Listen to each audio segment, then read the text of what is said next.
c'est important pour vous donc de situer le fascisme d'abord comme une praxis, comme une pratique. Complètement, parce que c'est effectivement ça.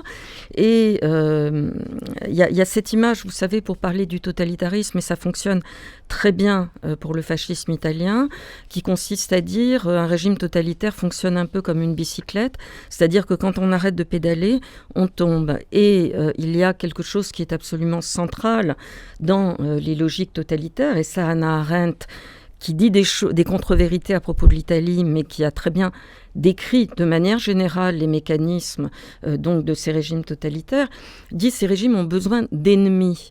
Et donc, cette logique de l'ennemi et de la partition entre amis et ennemis, elle est véritablement au cœur du régime. Donc, au départ, les ennemis, ce sont ceux que les squadres fascistes vont attaqué pendant la période dite du Biennio Nero, c'est-à-dire en 1921-1922. Ça commence même un peu plus tôt avec ces expéditions punitives, avec encore le souffle de la Grande Guerre, puisque la Grande Guerre, ça fait partie aussi des apports de l'historiographie, et notamment des apports de Mossé. Mossé, cet historien qu'on a redécouvert à propos de la Grande Guerre aussi.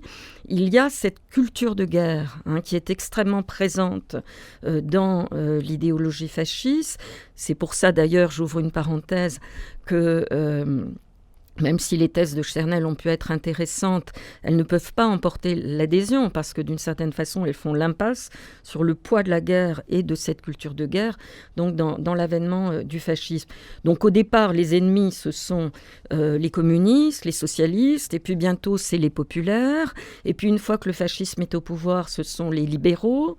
Et puis ensuite, ce seront les fascistes non orthodoxes, les homosexuels, et puis à partir de 1938, on en reparlera, jusque-là le régime n'avait pas été antisémite, ce sont les juifs. Entre-temps, il y a eu aussi les ennemis dans les colonies, de manière, je dirais, plus classique cette fois, le régime plus classique au sens où là, il rejoint les démocraties libérales, il s'est aussi engagé dans des guerres coloniales.